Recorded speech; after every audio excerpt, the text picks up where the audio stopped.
cinematic inspirations are. Is this working right now? It is. Ninja from Deanne's Word and Uruk Seidel.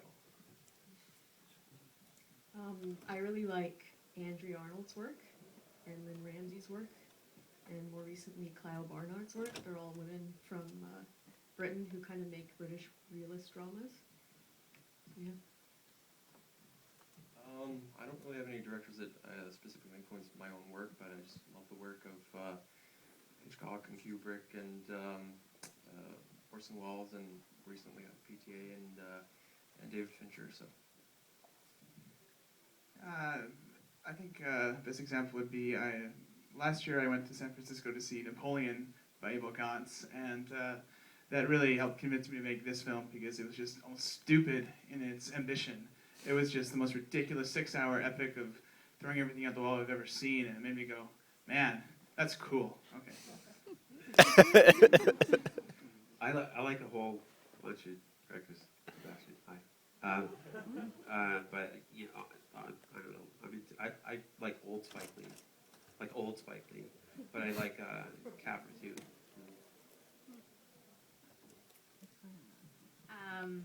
I'm also a very big fan of Andrea Arnold. I think that she's an amazing female director, and most recently, Lena Dunham, I think, has done a fabulous job for young female directors out there. It's an impressive list. You guys watch a lot of movies. Another question. Yeah, go ahead.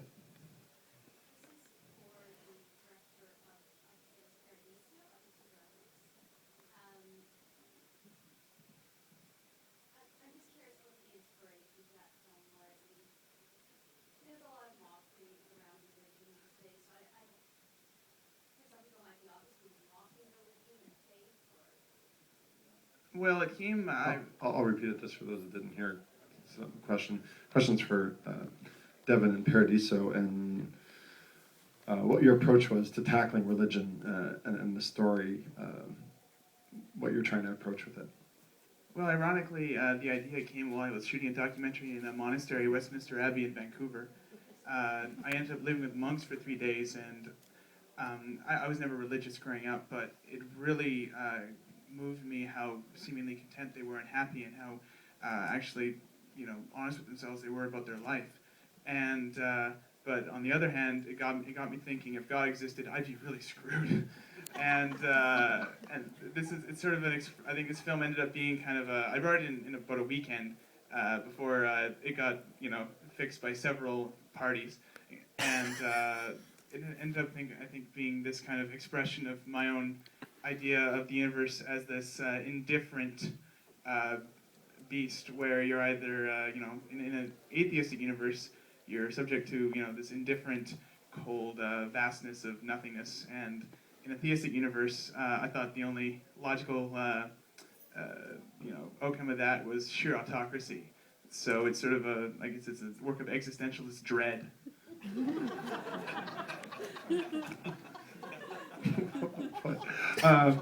Go ahead. I can't remember the name of your film. I thought the performances were so good. Can you talk a bit about your casting process and how you work with actors? Sure. The question's for Jasmine, director of Firecrackers, and how you found your cast in order to get such authentic, realistic performances from them. Well, some of them are here today. A lot of it, we just went on a casting website, mandy.com, and we had people come in, quite a few girls come in and read for both parts, and then we basically just chose who was the best for whatever character. We did a lot of improv, and I wrote a lot of backstory for each of the girls, each of the characters. So when they approached each scene, they knew going in, especially the scene between the mom and the lead character, we had many improvs leading up to that scene. So, and then also the actors are just really willing to give, and we just picked, in the casting, I think we picked the right people. Another question at the back. There we go. For each of the filmmakers, what was the biggest challenge in your film? Sure, if you can single it to one. Well, what big challenge did you guys have to overcome in making your work? I can't say too much because Nigel told me not to. But we don't tell anyone, but we weren't really allowed to shoot where we were shooting because of some reasons.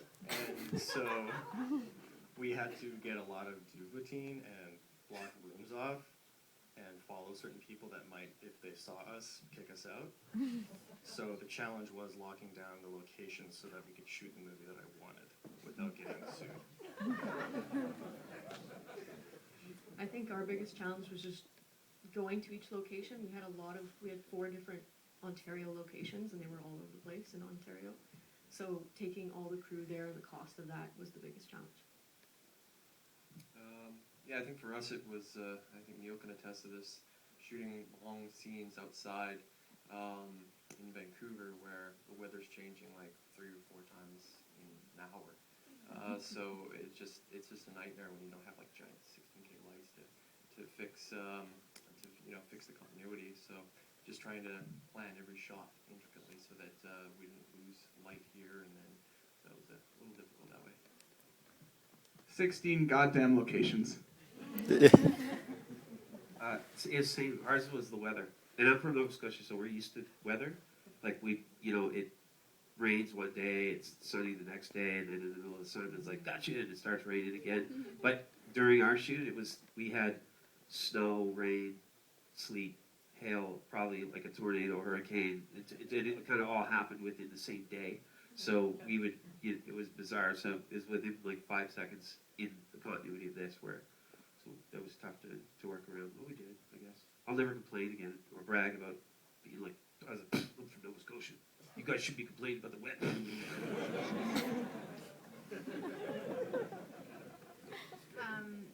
I think our biggest challenge making this film was in the editing process, because we actually just went out and just shot for like 17 hours. So we had an insane amount of footage, and it was about trying to find a story within all that.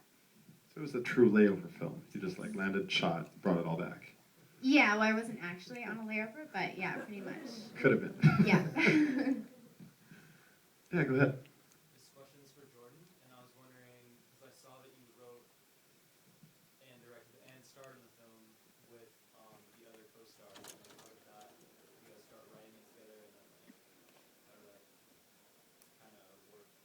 Yeah. So yeah, the question is for Jordan and your work with Noah and how you guys, because you took on many roles, but he plays an important part, and it feels very natural, almost improvised relationship between the two of you. How much direction did you give him, and how much was he inputting into how the story developed?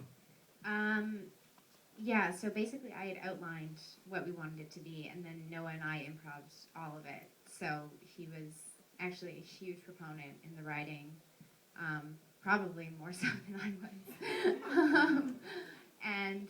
Yeah, in terms of directing, I really didn't have to give him much direction. He's a very, very talented actor, and yeah, I think we just worked off of each other, and so I was very fortunate to have someone like that to work with. I just want to add that I'm from Los Angeles, and that's probably like the best depiction I've seen of the city. Oh, thank you. That's awesome. Thank you. Even In-N-Out Burger? Before I went vegan, yeah. Awesome. Thank you. We have other questions. Yeah, go ahead. For all of you, Karen, what's the next project, or are you I'll answer the first part. Yes, they're exhausted, or not. But yeah, if you guys are working on something that you'd like to share with our audience and how they can follow you, that'd be great. So I'm working on a TV show right now in Montreal. It's a new show called Helix for Sci-Fi. So I'm working on that right now, and I'm also prepping another short film that I'll be shooting with my cinematographer and producer, Max Hoplin, and we're hoping to shoot that in November in Toronto. Well, I'm wrapping up, actually finishing editing a short, but actually post of another short, and I direct Trailer Park Boys, so I'll be doing that again this summer. We're back. We did come back, so I took over actually directing. So, and about to do a children's show And I know. It was like that before, though. It was like a children's show. I did not know that about you until I now have a 2.5-year-old daughter who, if you read her bedtime stories, she would be through the roof. I don't know if people know you're the voice of the narrator of Poco. Yeah, that little Poco show. It's a whole. Today. It's a beautiful show. Anyways. I'll put you to sleep. And then Lauren and I are working on another feature right now, which is an adaptation of of Hamlet. Yeah, with color.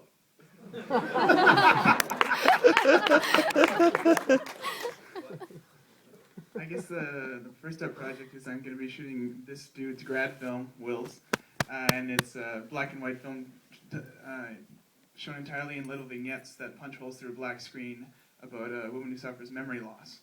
And then hopefully we're going to be going to Europe to do a documentary about a pilgrimage. So that should be fun. Well, I work in the soulless world of marketing, so that's gonna just doing commercials and things like that.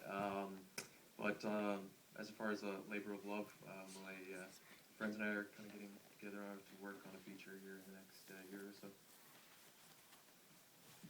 Me and my producing partner work pretty closely creatively together, and we are developing another short film that we'd like to shoot hopefully at the end of spring or early summer next year. I'm working on the sequel. Just kidding, no. I'm working on a documentary about mirrors and introspection. Which could be a sequel. We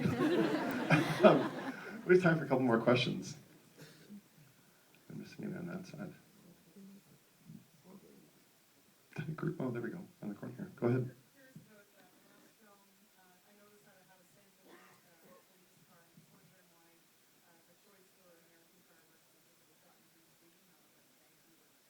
So questions for Chris in setting the film in Santa Barbara, I think it was Santa Monica instead of in Coquitlam.